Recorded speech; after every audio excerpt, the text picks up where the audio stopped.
Regresamos, amigos, a Argumentos. Gracias a todos los que nos acompañan. Nos quedamos con el tema de la economía, que es tan polémico, que genera también tantas interrogantes en la población que quiere saber, bueno, pero ¿qué pasa con el tema económico? Sí. ¿Qué pasa con el tema del salario? En medio de circunstancias como estas, ¿cómo Venezuela puede garantizar su soberanía, garantizar buenos salarios? Hablamos que países que están sancionados como Irán, como Cuba, bueno, como Rusia, han buscado la forma de lidiar y de resolver sus problemas y de, bueno, garantizar que haya soberanía y que pueda su economía ser funcional. Además, el sector empresarial en nuestro país, Fedecámaras, por ejemplo, escuchaba recientemente una entrevista del expresidente de Fedecámaras, Cusano, y él decía, bueno, ya los empresarios de hoy día no son como en la época del año 2002, abril del 2002, recordando un poco la historia.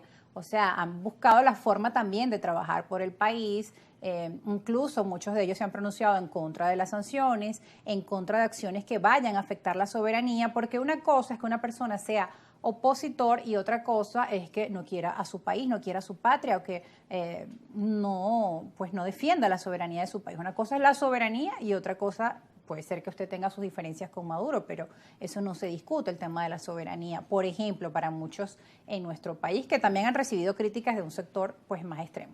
Totalmente, mira, la audiencia, quienes nos ven, no pueden creer que es que porque no estamos hablando todo el día, todos los días del salario, estamos obviando eso. Por lo menos yo no lo hago. Yo soy tan responsable con mi gente y con mi audiencia que yo no lo hago. Y yo sé exactamente todos los padecimientos y todas las deudas sociales que todavía tenemos acumuladas.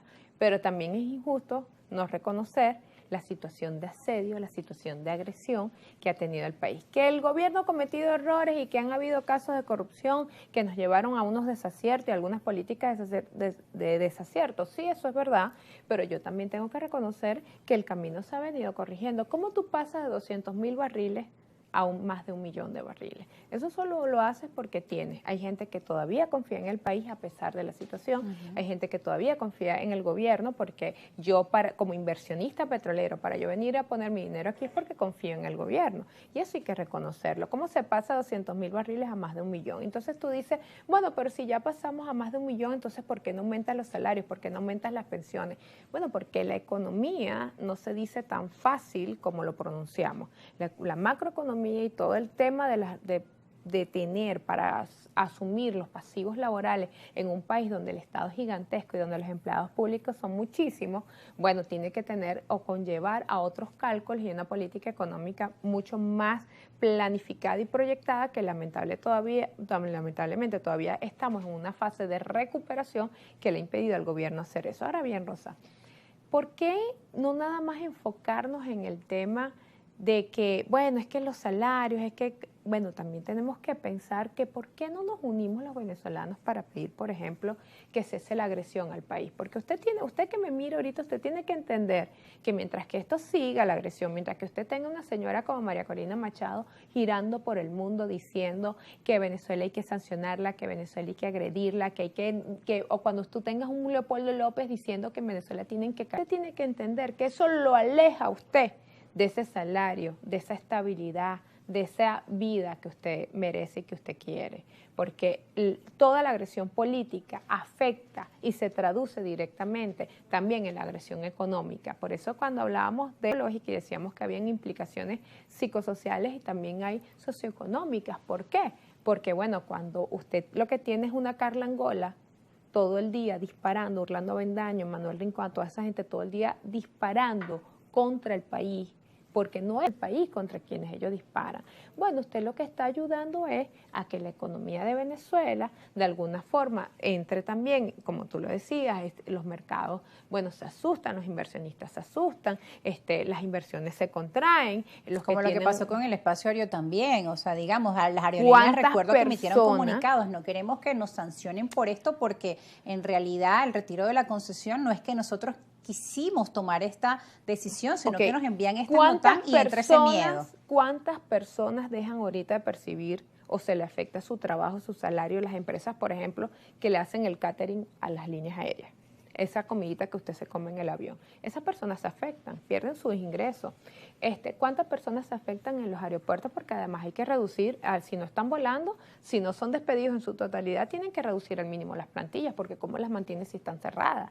Entonces, usted todavía aplaude, usted quiere buen salario, y usted quiere buena economía, pero entonces usted aplaude cuando Leopoldo López pide, usted quiere buen salario, usted quiere buena economía, pero usted aplaude cuando María Machado dice que Venezuela hay que intervenirla ya. Pero yo leí las encuestas de Data Análisis y no es tanta la población. Bueno, cuando uno lee que quieran que invadan a su país y sale un 23%, también hay que ver, ¿no? Ese grupo. Pero digamos, hay una oposición en nuestro país. La gran mayoría del país rechaza rechazar ante este tipo de acciones militares, porque además conocen el historial, gente que sabe las consecuencias de que no se trata de una operación quirúrgica, sino que deja consecuencias en todo un país con la pérdida de vidas inocentes de niños y jóvenes. No existe operación quirúrgica, Rosa, y eso me gustaría explicárselo a la gente. No existe, porque cuando tú me dices a mí, operación quirúrgica, bueno, vengo... Lo que llaman daño colateral, sí, lo que llaman daño colateral. Claro, vengo y entonces, bueno, acabo con Indira o secuestro Indira y me la llevo. No, no, señor, eso trae un daño, porque fíjese, vamos a poner un ejemplo. Usted atenta contra el presidente de la Asamblea, Jorge Rodríguez. ¿Tú crees que eso no va a tener unas consecuencias aguas abajo en el chavismo? No va a haber una reacción del chavismo, no va a haber una reacción de quienes todavía... Mira, es una mentira los que creen que la revolución se acabó y que el chavismo está en el suelo. Aquí todavía, cuando tú ves los números, ves que todavía hay un número importante de personas que lo que pasó en el 2002, chavismo. por ejemplo, que ahí inició el lema que decía que todo 11 tiene su 13. Seguimos la respuesta desde el chavismo, y el chavismo estaba iniciando en ese momento, y también comprendemos la cantidad de organizaciones que hay, de las estructuras Totalmente. de base, que si bien han sido críticas, incluso el gobierno de Nicolás Maduro, con este tipo de temas de soberanía o de patria o de políticas antiimperialistas empiezan a cohesionarse. Mira, el tema de soberanía nos une aún incluso con quienes son opositores y quienes no quieren al chavismo o no quieren a Nicolás Maduro. ¿Por qué?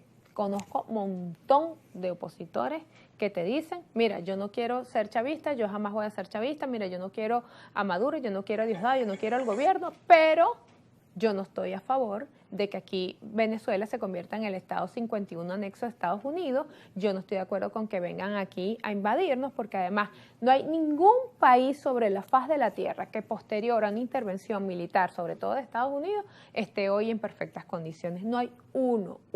Y Venezuela es el típico caso donde dicen que peor es el remedio que la enfermedad, porque ese remedio que ellos quieren aplicar, que es una salida de shock, de golpe, que es una salida sangrienta, lo único que va a hacer es meter a Venezuela en una espiral de violencia que sabemos cuándo comienza, pero no sabemos cómo termina. Y mira, Rosa, fíjate, lo que pasa es que, bueno, a veces uno se controla un poco de decir toda la información que uno maneja, pero yo te puedo decir que hay serios informes del Pentágono, hay serios informes incluso de la CIA, que tiene autorización del presidente Donald Trump para operar en Venezuela, una acción de fuerza en Venezuela, porque ellos saben lo que se desataría en Venezuela si ellos intentan invadir, o bien sea por vía terrestre o hacer ataques aéreos. Ahora bien, ¿qué viene, Rosa? Porque vamos también entonces a decirle a la gente, porque es la pregunta que más te hace, bueno, pero ¿qué va a pasar? Bueno, Nicolás Maduro y Donald Trump están conversando desde el principio, porque esto es importante aclarárselo al país. Ninguna conversación del gobierno implica la claudicación del chavismo. Eso no existe, eso no está en la mesa. Es más, yo como chavista jamás lo permitiría. Yo como chavista no apruebo que Nicolás Maduro negocie la soberanía ni claudicar en Venezuela, porque eso abriría una puerta gigantesca a una dimensión desconocida. Toda la negociación que está en este momento y la conversación que está en la mesa es en base a llegar a acuerdos. ¿Se puede negociar entre Estados Unidos y Venezuela aún respetando la soberanía, aún respetando el derecho interno? Claro que sí. Mira, si Donald Trump se ha sentado con China, que es uno de sus máximos, digamos, enemigos geopolíticos, ¿por qué no se va a sentar con Venezuela? Tenemos que ir a una pausa, Indira, porque nos queda todavía un segmento más y ya la hora está ahí apretadita. Ya regresamos con más, no se aparte, ya seguimos conversando.